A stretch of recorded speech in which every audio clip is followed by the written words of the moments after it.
Oh, a microphony. And a phony at the mic. Quiet, numbskulls, I'm broadcasting. The Doctor of Discernment is now online. You know, much like my show, in that it's a local reaction to things that are happening on a federal level. Dispensing a daily dose of common sense. No prescription required. Wow, do I have a boatload of stuff for you, from the crazy to the absurd. Let's start getting into it because, I mean, it is bizarro world out there. And I say, if it's obvious to me, should be obvious to everybody. Oh, wow. Who could have seen this coming? This is the Fourth Hour with Greg Belfrage. Hold on to your butts.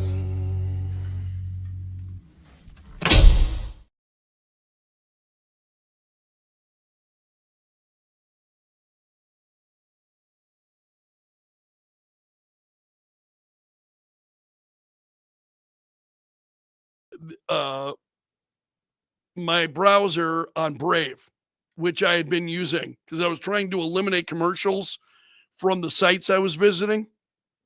On Friday, the reason that I was not here, I pull up Brave, everything's working. I haven't changed a thing. The camera lights come on. You can see lights on my camera right up here. Camera lights come on, blank screen. Nothing. You can hear me, but you wouldn't be able to see me. So I pull that up Friday, and and I start looking at that, and I'm like in so far over my head. I don't know what I'm doing. So I'm visiting, sharing some text with my wife, and I'm like, if I need technical help, she's the person I go to as my wife. She's so much smarter than I am. Who isn't, right? So she said, well, have you tried Google Chrome? Just to see if it's an issue with your camera or is it Brave? Great idea. I pull up Google Chrome, which I'm on this morning, works fine. Camera works just fine. But my settings and whatnot, things might be a little bit different. That's why you're not hearing the mic. So that was such a headache. And I spent quite a little bit of time with that on Friday trying to figure out what was going on. And then, okay, I narrowed the problem down to Brave, and then to find out what's causing it.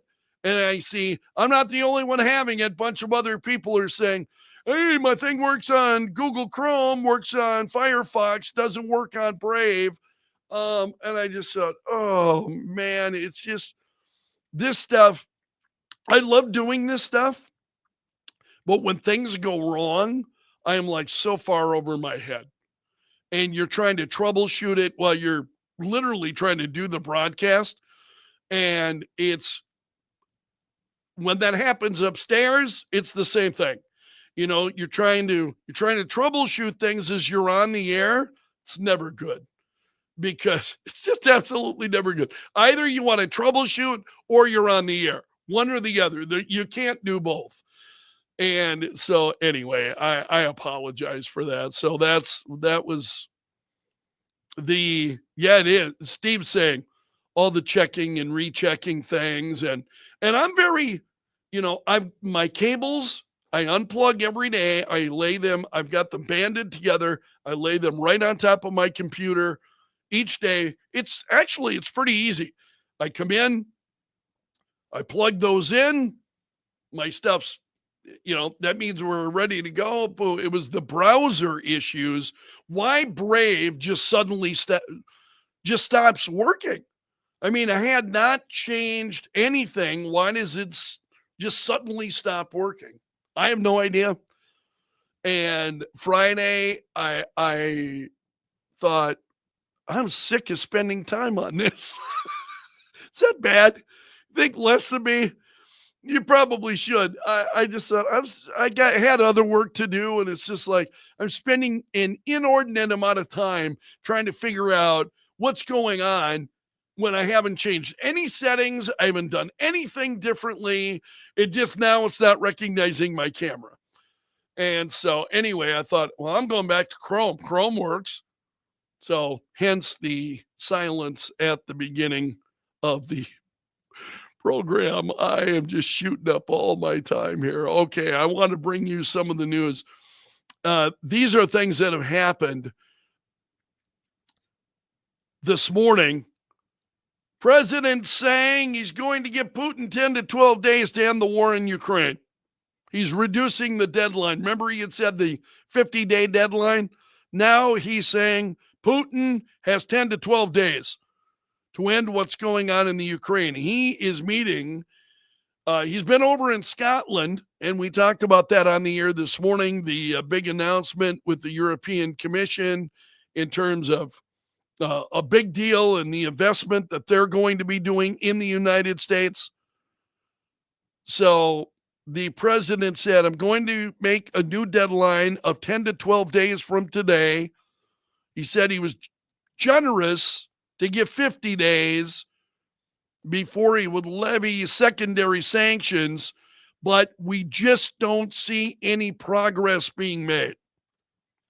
So he's saying that deadline didn't motivate them. Maybe this one will. I don't know that it will. I think Russia is just going to continue.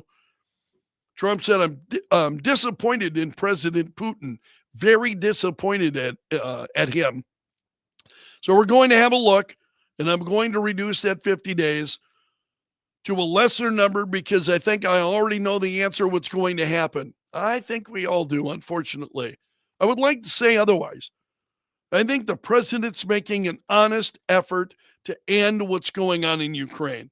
So Zelensky said that he was very grateful Trump supports sanctions. He worried the 50-day deadline would cost too many lives. 50 days for us is just every day is scary, he said. He had said that previously. That was right after Trump had given the 50-day deadline. So now the president has, I'm going to pull up another story here from Fox News and see if there are any additional details in this.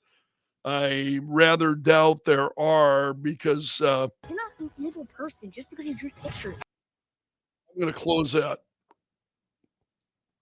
This is the reason I was using Brave, that I wasn't. Oh, man. I just got to close every Fox News. Oh, man, and I spent time in Brave. I'm like, okay, I don't want videos to auto start, and I made all those changes, and now I'm back on Chrome, and oh man, it's just a mountain of work. it's a mountain of work. Few other stories here before I leave you today, because I've been trying to hold myself to the 10 minutes each day, and I know today is a train wreck. Today's been a train wreck from the get-go. Just so you understand, on my way into work, I had things going wrong. It was just, it's just one of those days. Okay, so the president is talking about Gaza and shrugging off, recognizing a Palestinian state. He just wants to make sure Gazans are getting fed. He wants to make sure they get food. And so he was asked about this. He said he wasn't going to take a position.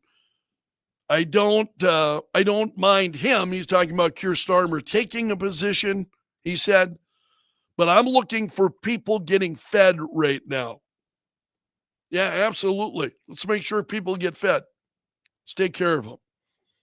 There was one other story. Alan Dershowitz with some comments on Ghislaine Maxwell and what's going on. He's saying that he believes that her whole truth that she's promised to tell about Epstein will disappoint. He's saying on Newsmax, I hope the Congress will subpoena her. I hope she'll have her sentence commuted and she'll be able to tell the truth, but the whole truth is going to be very, very disappointing. Probably very, very disgusting, I'm thinking. He says there is no client list. Jeffrey Epstein had no clients. He was somebody who was interested in self-gratification. He had sex with many, or sexual contact, at least, with many women, some below the age of consent, maybe 15, 16, 17-year-olds. We're not sure of the specifics, but there's no evidence of a client list.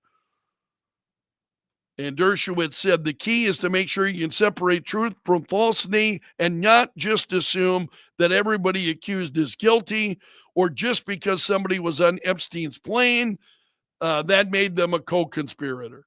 So that's very similar to what Alan Dershowitz has been saying over the course of the last few days. All right, my friends, I'm sorry for the tech problems this morning. It'll be better tomorrow. I've got more to work on now as a result. So I promise it will be better tomorrow because it can't get any worse, right? So you made it to the end. Thank you so much for being here. Since you made it to the end of the broadcast, you are part of my gallery of champions, and a special salute to the Bunker Brigade who are here and commenting each and every day. Appreciate all of you. We'll do it again tomorrow, and I hope you'll be here. I'm also hoping it'll be less of a train wreck. So until then, I'm underground and gone.